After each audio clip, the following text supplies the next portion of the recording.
My name is Naomi Burkett. I opened my front door 23 minutes ago and discovered my husband, Mayor Jacob Burkett, dead in his study. I remember it was 23 minutes ago because I looked at the grandfather clock in the foyer when I arrived. It read 8:37 p.m. It is now exactly 9 p.m. I was annoyed before I even walked in. Jacob had ignored my calls and texts all afternoon. Again. I had rehearsed another speech in the car about respect, about appearances, about how humiliating it is to smile beside a man who makes headlines for all the wrong reasons. He and I were supposed to be at the We Run for Poverty Foundation's annual August cookout in Fair today, but he never showed. He's been MIA for a few functions before. My husband was never the type to invest in what he claimed to support and care about on his platform. There were more important things to him than helping the less fortunate. So I did what I always do. I made an appearance for us, and I made excuses for him. Walking in my home, something felt off. It was too quiet. Usually, Jacob had something playing, whether it was the TV or music, even if he was sleeping. His car was out front, so I knew he was home. Then I smelled something, like gunpowder, like metal. I followed it to his study, and there he was, Jacob Burkett, mayor of East Bay, king of shaking hands and kissing babies, then expressing how disgusting that was once we were out of the public. Slumped in his chair, his eyes are still open, looking at absolutely nothing. Nothing because there's no more life in them. I gasped, but I didn't scream. I'm supposed to scream in moments like this, right? Maybe I should have. Instead, I'm just standing here, staring, because the first time in years, Jacob was quiet. No speeches, no excuses, no lies, just silence. And then, oh God, forgive me.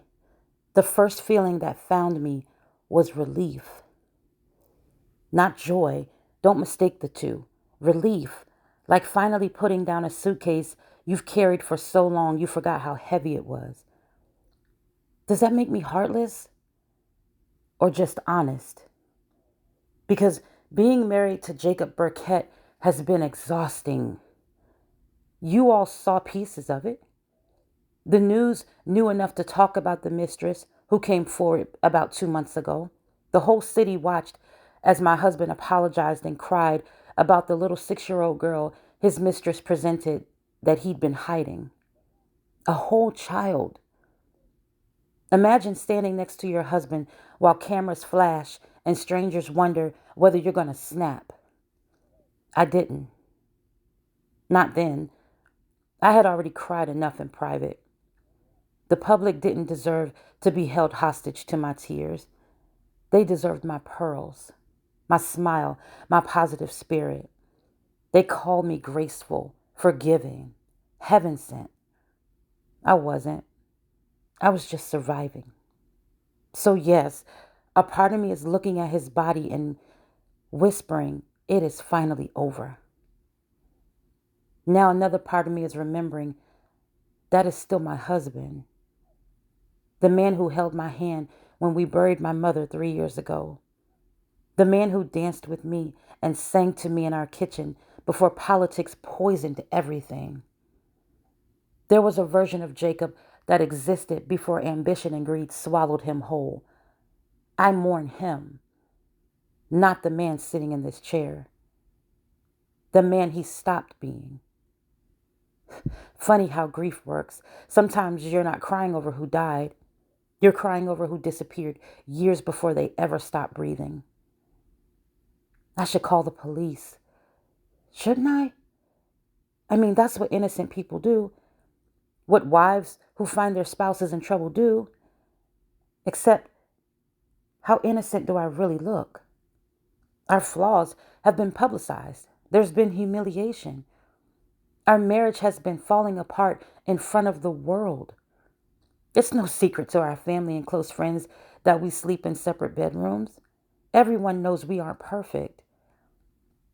So if I call, will they hear a grieving wife, or will they hear motive? I can already picture tomorrow's headline: Mayor found dead, wife under investigation. The cameras will love this. They'll stand right outside my gates and record.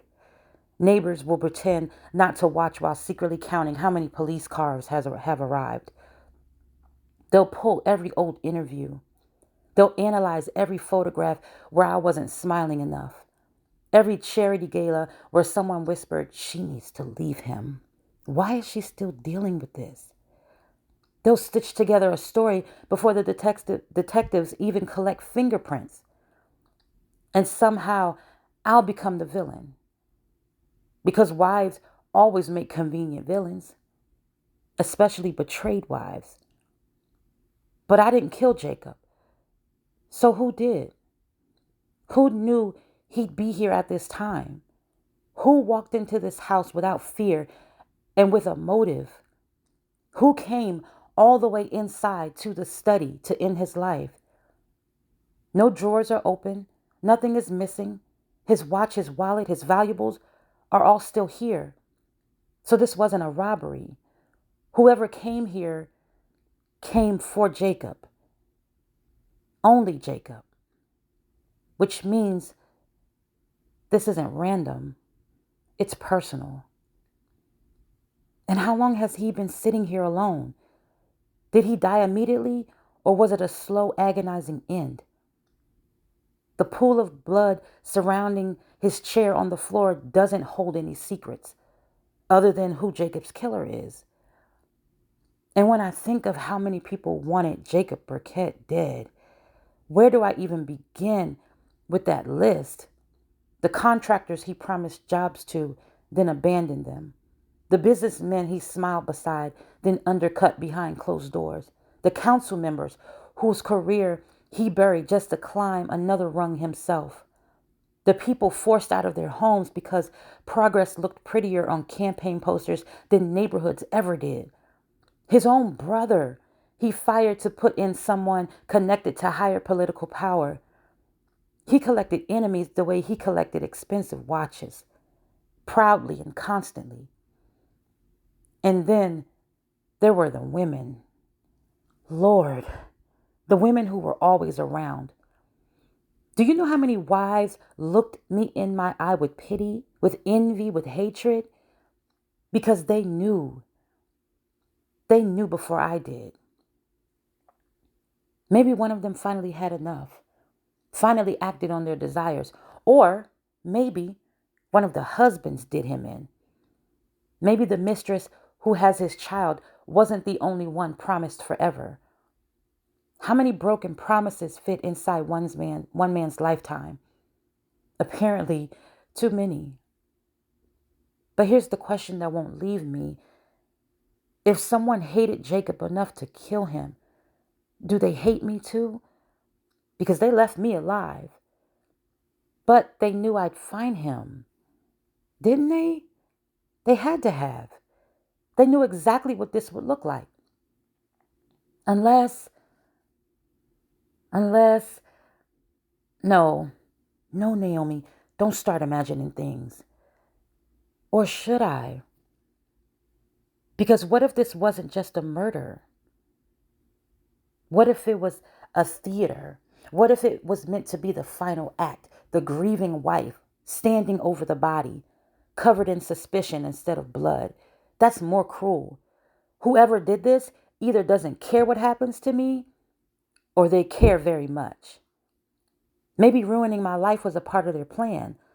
Life in jail for me might be better than death to them. So maybe I wasn't spared.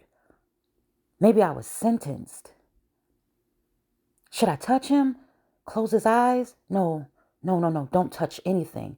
You've watched enough crime shows to know better. See? Listen to me.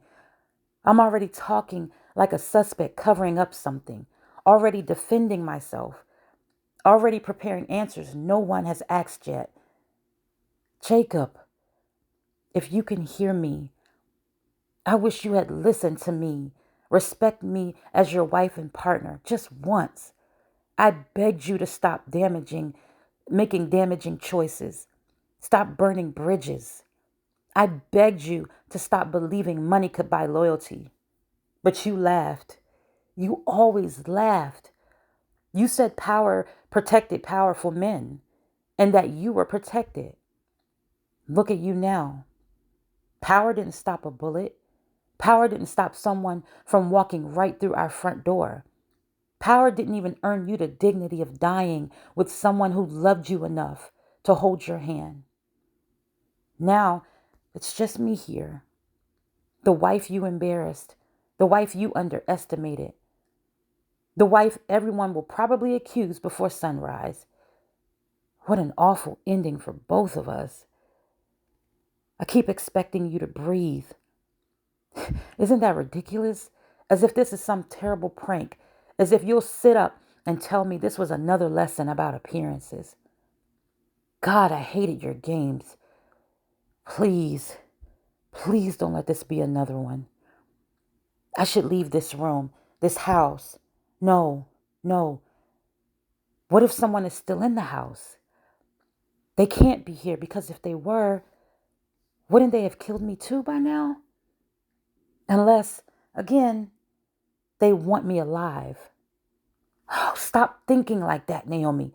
Okay, think, breathe, call somebody, leave, do something, anything. Why do my legs feel nailed to this floor? Why won't my brain demand my body to go seek help?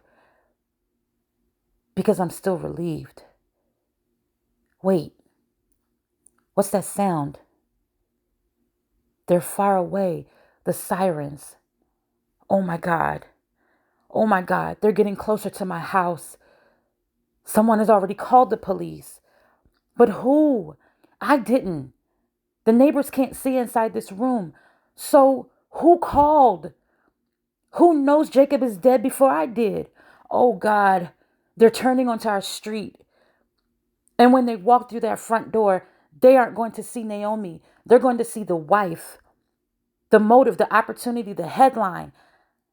I pray they also see the truth because I have absolutely no idea who killed my husband. And somehow I already know I'm going to have to spend the rest of my life convincing everyone else of that.